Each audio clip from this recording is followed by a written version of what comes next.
Bittorrent, BTT, Tron, TRX, and Justin Sun take center stage at Miami Bitcoin Conference. Yes, thanks. If you're new to the channel, welcome. If you're a returning subscriber, I appreciate the views. Thank you very much. Now, before I get into it, I often say this, a lot of the time I watch a video, I enjoy it, I get into what the content creator has to offer, but I forget to support them because I get immersed in the video. So before that happens, kindly hit the like button. It helps tremendously with the algorithm. Hit that notification bell, subscribe. We do occasional giveaways here, and in order to be eligible, you have to comment down below because we'll pick you from the commenters, but you must also hit the bell so you're aware of new videos. Otherwise, you won't hear us mention you in the new video, and even worse, you'll miss out on our new content. And of course, you have to hit the subscribe button too. If you like the title of the video, now would be the time to kindly let me know. Hit the like button, hit that bell, and let's go. So it was a cool week. Interesting things happening. Bitcoin Miami Mania, Dogecoin, Dogecoin. You know, there's a lot of dough in Dogecoin. The problem there is, well, that's a whole other video. However, nice for people that are making money with it. Now, let's get back into Miami Bitcoin Conference, Tron, TRX, and BTT. So, let's talk about, first of all, largest Bitcoin event in history kicks off in Miami. The kind of exposure that's there, you really can't buy it. I mean, this is something that turns Miami into, it gives it another face. It really brands it with crypto, and there's so much to do out there that, you know, I think it is a natural fit. There's other cities that could do that as well, of course, but it's a pretty natural fit for the hype that attracts a lot of people to cryptocurrencies. So Sun, C, and Satoshi were on the agenda as the biggest Bitcoin event in history kicked off in Florida. Organizers were expecting a huge turnout for the sold-out event, with some predicting that there would be more than 50,000 attendees. Now, day one saw MicroStrategy CEO Michael Saylor reveal more about his experience in the crypto space so far. He said, "I realized that I first bought Bitcoin 1 year ago, and so this is the end of my rookie year." It's pretty funny. Twitter and Square CEO Jack Dorsey. Jack got heckled for censoring, using Twitter as a censor platform while he was on stage, by the way, if you didn't hear about that one. So, Twitter and Square CEO Jack Dorsey also declared that Bitcoin changes absolutely everything. He told the conference, "We don't need the financial institutions that we have today. And for money to be created for the world, it has to be developed internationally." I'm going to get into about Tron, BTT, and BitTorrent, TRX, and Center Stage, and what I'm talking about very soon. So stick with me here. One particular, you won't see this type of content anywhere else on the internet.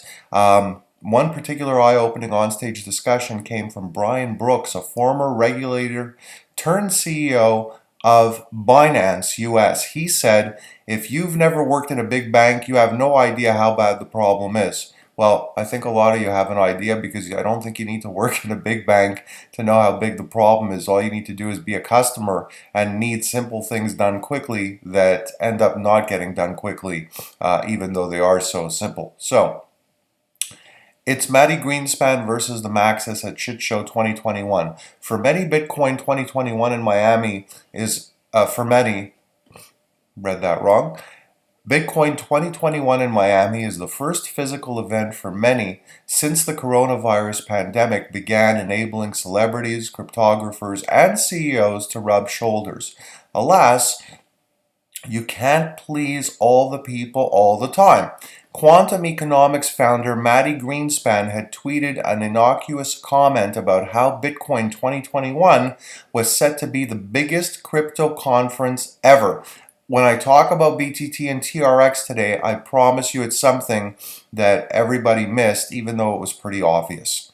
But he was quickly set straight by the likes of Bitcoin magazine editor Pete Rizzo, who said, "It's a Bitcoin conference about Bitcoin. Bitcoin is the subject, and hence why it's used as an adjective." To be fair, organizers were crystal clear that it is a Bitcoin-only event, meaning no altcoins allowed.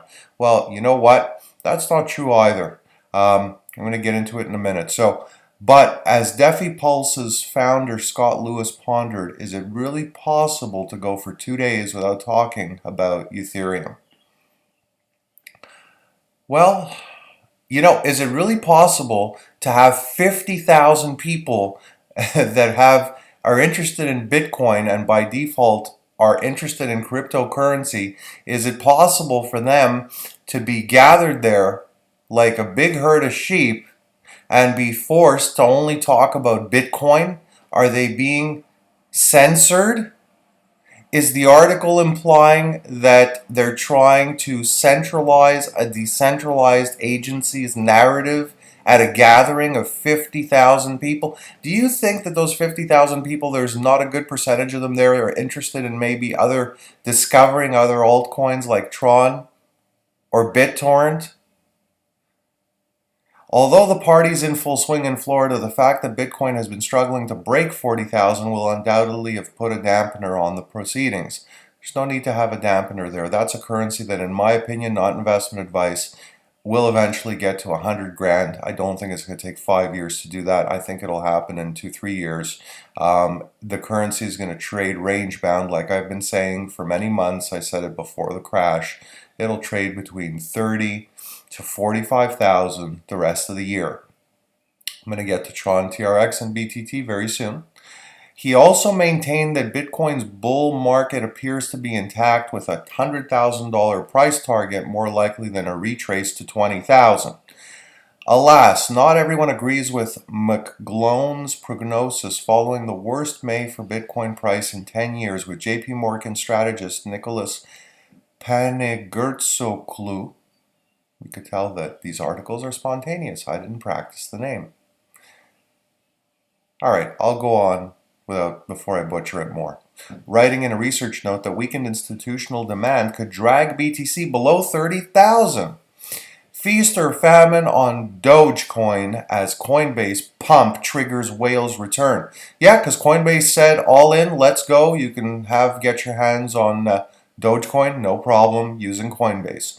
So Dogecoin, likened by some to digital plastic this week, has enjoyed quite a surge of late. The joke cryptocurrency's price climbed 40% in a single day, driven by Coinbase announcing it would open its door to Dogecoin deposits on June 1st. So Dogecoin's surge shook out more than 16 million worth of bearish leverage in a single hour, with the altcoin almost returning to pre-cash highs.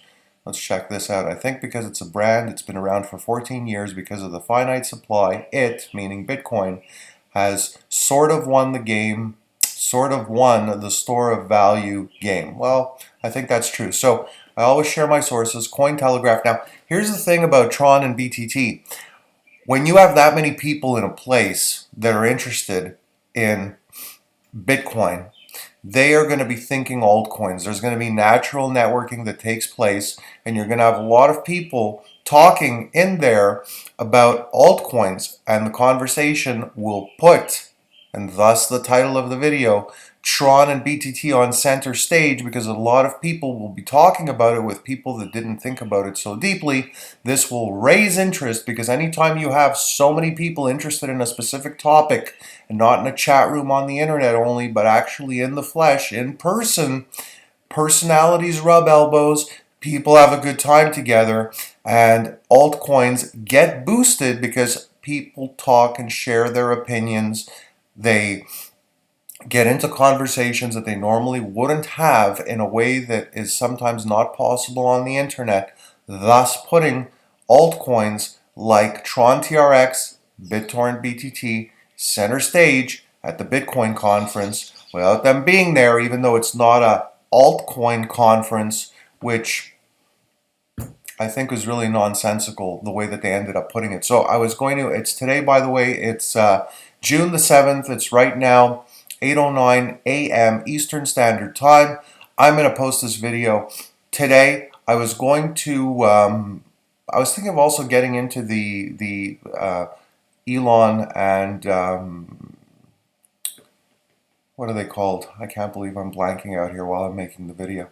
Anonymous threatening Elon. I was going to get into that too, But I think I'm going to save that for another video, possibly the next video. There's a lot of cool things happening out there. I'm going to be producing a video probably this week. I think it's not for sure, but if I do it, it's going to be a little bit different. I'm going to record it out of my Tesla because of the topic and what I'm going to get into with how I believe you're going to have a situation where, let's just say that the car is going to become so important because there is a car company out there that did what I said is going to happen, but they did it early. And to my surprise, even because I thought Tesla would be the first, this company is the first, but it's more of a gimmicky way. And I'll mention the company in the video.